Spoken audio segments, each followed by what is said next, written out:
नमस्कार, मैं दिल्ली से गुलशन पहुँचा। हमारी संस्था फाइट फॉर डिजिटल के नाम से। तो हमारी कोशिश हो रही है कि कोर्ट्स के अंदर ऑडियो वीडियो रिकॉर्डिंग कॉर्पोरेशन किया जाए। तो इसके ऊपर क्या फ़ायदे क्या नुकसान है, आज हमारे साथ एडवोकेट CS मान श्री एस मान जी हमारे साथ खड़े हैं। वो CS मान जी हैं हमारे साथ, वो इस पर अपने विचार रखेंगे कि इसमें क्या फ़ायदे क्या नुकसान है। अगर तो ऑनलाइन मतलब नेटवर्क की प्रॉब्लम ना हो तो बहुत बढ़िया भी है। Due to all depend on network problem. माफ़ी चाहूँगा सर, हम इसमें कहना मैं VC की बात नहीं कर रहे। कोर्ट के अंदर ऑडियो वीडियो रिकॉर्डिंग होनी चाहिए, उसकी एक कॉपी आपको मिलनी भी चाहिए, एक कॉपी दूसरे पक्ष को मिलनी भी चाहिए कि वो अपनी गलतियों को देख सके, या फिर उस कोर्ट के अंदर क्या गलती हुई है, किससे क्या हुआ, डाइवर्ट जो भी होता है। क्योंकि एक just like third umpire third eye का काम करे वो, उसके ऊपर बात करें सर हम। That is better for judiciary, मतलब सबके लिए अच्छा है। In the interest of justice that's good. जो भी है ओपन होना चाहिए, प्रोसीडिंग सबके लिए होनी चाहिए, कोई प्रॉब्लम नहीं है। कई जगह हो भी रही है। हाँ जी। तो इसके साथ कोई नुकसान दिखते वैसे सर, जैसे आपने कहा कई जगह में हो भी रही है, तो बहुत से देशों में हो रही है। अपने सुप्रीम कोर्ट शुरू हो चुकी है, MP वगैरह, मतलब कई दिल्ली के जो हाई कोर्ट से वहाँ शुरू हो चुकी है। तो इसके और क्या कोई आपको लगता है इसमें नुकसान भी है क्या? फ़ायदा नुकसान तो हर चीज़ का है, जैसे दिन है तो रात है, ये चीज़ें तो रहती हैं और ये इशू चलते ही रहेंगे। इसलिए वो मतलब डिपेंड करता है सिचुएशन पे कि ऐसा है, कोई मिसयूज़ करेगा तो उसकी अपनी वो है। और आपके हिसाब से कोर्ट का डेकोरम सुधरेगा कि अभी जैसे कहना में कोर्ट का एक माहौल अजीब सा बन जाता है कई बारी, तो उससे मेरे ख्याल से हर आदमी अपने एक सेंसिबल उसमें आ जाएगा। डेकोरम सुधारना तो हम ही लोगों ने आपस में मिलके है। ये तो जितना कोऑर्डिनेशन आपस में होगा उतना ही अच्छा डेकोरम होगा।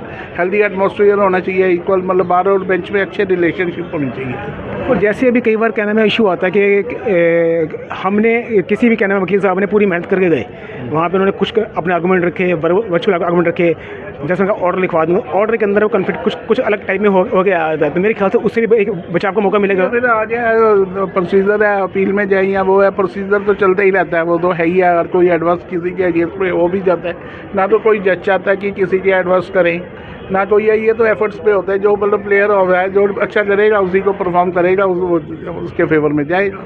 माफ़ी चाहूँगा, मैंने एडवर्स की बात नहीं करी, मैंने एक एरर की बात करी है कि मान लीजिए कहने, सुनने, लिखने में, पढ़ने में गलती हो जाती है कई बारी। तो उससे मेरे ख्याल से इसमें फ़ायदा मिलेगा मेरे ख्याल से। तो गलती का सुधार, इंसान से गलती तो हो ही जाती है, तो नो मैन इज़ परफेक्ट। हाँ सर, इसलिए जज भगवान नहीं है, पर भगवान सर कम भी नहीं है, लेकिन सर उनकी एक ट्रांसपेरेंट सिस्टम जो भी होगा वो अच्छा है, सबके लिए अच्छा है। ट्रांसपेरेंसी होनी चाहिए सर। अब बात आती है how to implement each and every code. तो इसके लिए सर आप क्या अपने अकेले इंडिविजुअल सर क्या कर सकते हैं? आपके जाने से तो होना नहीं है, ये तो जो ऊपर से होगा वो तो या ऊपर से ही होगा। हम तो सारे कोशिश तो कर सकते हैं, बट मतलब हमारे जो हाथ में नहीं है ये। सर मैंने वो उसी कोशिश का पूछा है, आप क्या कोशिश कर सकते हैं इस पर? नहीं, अपना वो अपने एफर्ट्स करें, जो भी है अपने इंडिविजुअल रूप में जितना अच्छा हो सकता है करें। क्लाइंट्स को भी है उनका वेलविशर हो करें, उनके इंटरेस्ट को प्रोटेक्ट करें। बाकी जो है सिस्टम में रह के जो भी चीज़ अच्छा बेटरमेंट के लिए होती है वो करनी चाहिए हमें। जैसे कि क्लाइंट आपसे कहेगा कि उसको अपने केस का ऑडियो वीडियो रिकॉर्डिंग चाहिए, तो क्या आप उसके केस के अंदर कोई एप्लीकेशन पुटअप करेंगे? वो डिस्मिस होती है, अलाउ होती है, तो एक सेकंड चैप्टर में आता है, पर क्या आप चाहेंगे? देखिए, जो लॉ बनेगा हमने तो बनाना नहीं है, वो ऊपर से पार्लियामेंट से जो बनेगा वो तो उसी को भी अभी हैव टू फॉलो। जैसे अब BNS वगैरह हुई है तो हमें वो फॉलो करने पड़े, जो अमेंडमेंट हुई है उसी जो, तो ये सारा ऊपर का है, हम तो काम करने वाले लोग हैं।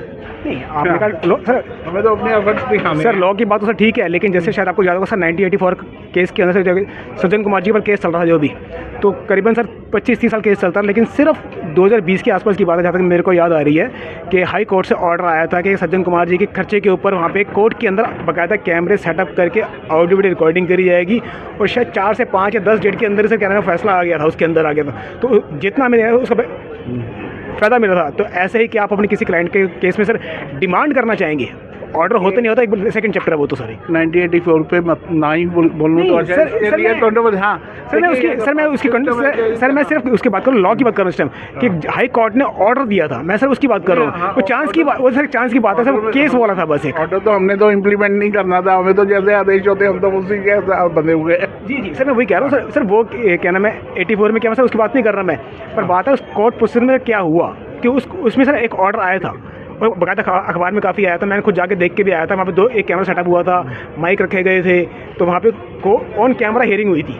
तो उस जितना मुझको तो बहुत बढ़िया थी, नहीं हुई तो इसमें तो वी कैन नॉट से क्यों नहीं हुई? नहीं, अगर हुई है तो हमें भी मिल सकती है। हमें भी मिल सकती थी।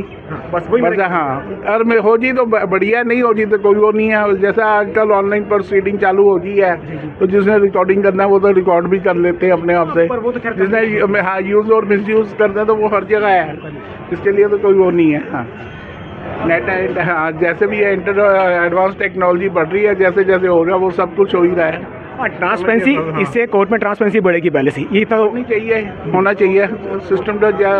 हर किसी को मतलब अपना राइट है, जो कोई पैसे लगा रहा है तो उसका भी राइट है कि अपने बारे में जानने, मेरे केस की क्या और चल रही है क्या नहीं है।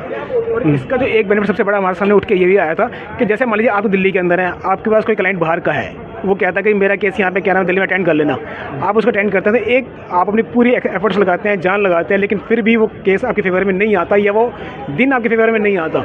क्लाइंट कहता है कि आपने मेहनत नहीं करी, क्लाइंट तो ये सोचेगा। नहीं, ये नेटवर्क इशू होता है तो नहीं सर, मैं नेटवर्क की बात नहीं कर रहा, मैं एक कोर्ट की बात कर रहा हूँ मैं। तो अगर रिकॉर्डिंग होती है आपके पास, तो आप उस रिकॉर्डिंग को अपने क्लाइंट को भेज के बता सकते थे कि देखो जी मैंने अपनी पूरी एफर्ट्स लगाए लेकिन नहीं हुआ। जो जजमेंट रिकॉर्ड हो जाती है उससे पता चल जाता है क्या कोर्ट में क्या प्रोसीडिंग हुई है, किसने क्या एफर्ट किया, वो सारा आ ही जाता है। उसको जजमेंट जो है ना, उसको मतलब एलेबरेट करना चाहिए। हम तो यही कहेंगे कि जजेस को अपनी ड्यूटी है तो ये पूरी जजमेंट ऑन द मतलब है ताकि मिल जाए। सर जी, अगर जजमेंट के ऊपर बात करें, जजमेंट अगर ठीक होती है, जजमेंट है या कोई ऑर्डर है, उसको टाइमली अपडेट हो जाए ताकि हम अपने क्लाइंट को बताने वाले बने। नहीं वो आप ठीक है बताने बने। एक बात ये भी आती है, आपका जजमेंट जो होते हैं वो कहना कोर्ट की कार्रवाई के हिसाब से आते हैं। सर अगर कोर्ट की कार्रवाई के हिसाब से जजमेंट अगर एक्यूरेट होते हैं, 100% होते हैं, तो उनकी अपील नहीं होती। फिर अपील होती है मतलब कुछ ना कुछ परफेक्ट, इसके लिए कहीं ना कहीं किसी का लेफ्ट तो होता ही है। चाहे मतलब थर्ड आई तो कोर्ट है या थर्ड आई के लिए ऊपर बैठेंगे, कोर्ट बैठी है, RFA में जाओ या ऊपर जाओ, DB है ऊपर, उससे ऊपर है सुप्रीम कोर्ट चले जाओ, फुल बेंच है। वो टाइम टेकिंग मामला है ना, वो टाइम टेकिंग मामला है। वो तो है ही है। देखिए जुडिशरी में है हमारे जो है कि justice delay but can not deny.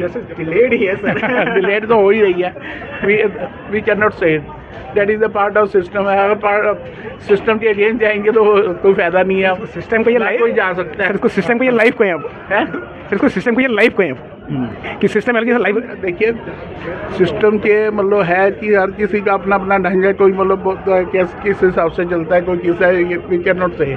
कुछ मतलब बिक जाते हैं, कुछ नहीं झुकते, जो नहीं झुकते वो टूट जाते हैं।